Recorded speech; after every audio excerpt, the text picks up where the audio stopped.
When most people hear about the Mafia, they typically think of scenes from movies like The Godfather or Goodfellas. What do these two legendary films have in common? Well, for starters, both are phenomenal movies that you should watch right now if you haven't already. And also, they both paint a pretty accurate picture of what it was like to be a member of the Mafia during the early to mid-20th century. But there is one major difference between the world of organized crime depicted in these movies and the modern-day criminal underworld.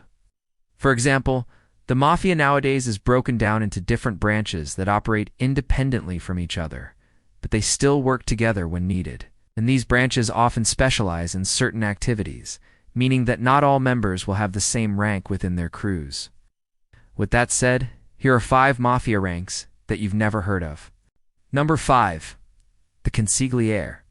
Ever since the days of ancient Rome, every emperor had a consigliere, a trusted advisor who would guide them on important matters. The term consigliere translates directly to English as counselor or advisor, and this is exactly what the position entails. In modern times, though, the consigliere is more than just an advisor. He's usually the second in command under the boss of a family, and he has ultimate responsibility over the family's affairs while the boss is away. A consigliere is normally someone who has proven himself time and time again. He has to be extremely loyal and trustworthy because the boss trusts him with his life and the lives of everyone else in the family. This is why if you ever get the opportunity to become a consigliere, you shouldn't turn it down unless you want to get whacked. Number 4. The Caporegime. Straight from the Italian language, the word capo means head, while regime means regime or government. So naturally, when you put these two words together, you get the head of the government or regime. And this is exactly how the capo regime got his name. Back in the old days, the capo regime was a very powerful position, especially during the times of La Cosa Nostra. As you may have guessed, this individual was at the top of the ladder, along with the boss, underboss, and consigliere. But over time, the position lost a lot of its power. Nowadays, the capo regime is basically just a crew boss, which technically puts him at the top of the ladder within his own crew. The capo regime is responsible for the actions of his crew, and he reports directly to the boss. If anyone in the crew does something stupid and gets arrested, it's the capo regime who gets called into the boss's office and gets an earful. It's also the capo regime's job to pass down orders from the higher-ups to the soldiers and to bring any issues he is having to the boss.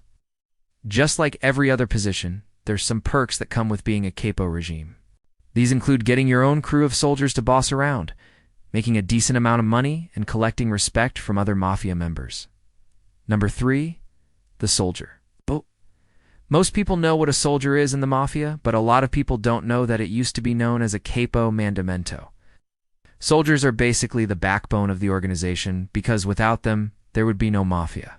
Soldiers are the ones out in the streets getting things done, whether it's intimidating a local business owner into paying protection money or whacking a made guy. Soldiers are the ones doing the grunt work. Being a soldier isn't as glamorous as you might think. Sure, you get to collect respect from civilians and other criminals, but you're also the one who takes the orders and does the dirty work.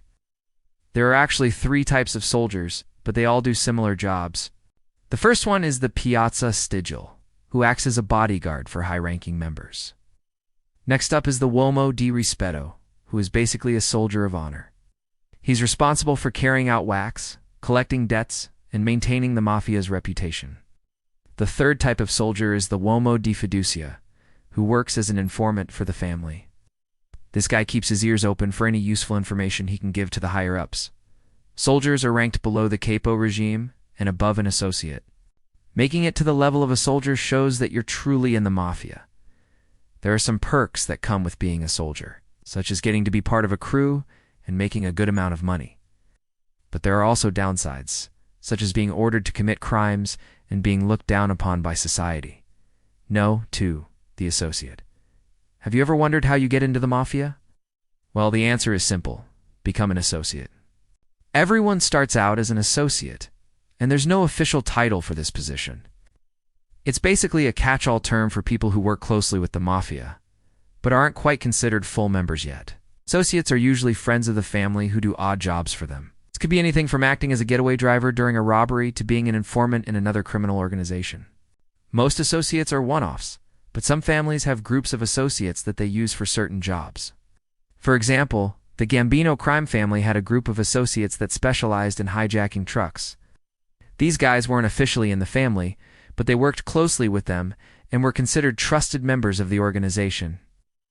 To become an official member of the Mafia, you have to go through a process known as being made. This usually involves being involved in a serious crime, such as a murder, and is often done behind closed doors. Not everyone who works closely with the Mafia gets made, but it's a necessary step if you want to climb the ranks and become a soldier. 1. The underboss. Right under the boss is the underboss. He is the second most powerful man in the family and is often the one who helps run the day-to-day operations. A lot of people don't know this, but the underboss is actually the one who's in charge of most of the illegal activities carried out by the family. He's also the one who helps the boss make important decisions and often acts as a mediator between the boss and other members of the family. If you think being a consigliere is a prestigious position, then you must really admire the underboss, because he's even higher up than the consigliere. Now, you might be asking yourself, why is the underboss below the consigliere? Well, it all has to do with loyalty. The underboss is chosen based on his ability to do the job, while the consigliere is chosen based on his loyalty to the boss. That's why the consigliere always reports directly to the boss, while the underboss reports to the consigliere. The underboss is also responsible for maintaining the secrecy of the organization, which is why he's often in charge of security for the family. He's also the one who makes sure that any loose ends are tied up, whether that involves whacking a snitch or covering up a crime scene. Needless to say, being the underboss is a pretty powerful position. Not only do you get to help run the family, but you're also responsible for some of the most important tasks. If you're ever offered the position of underboss, then you should definitely accept it. Now, it's time to make your voice heard. Comment below which of these Mafia ranks is your favorite. If you want to see more videos like this, then stay tuned for more content.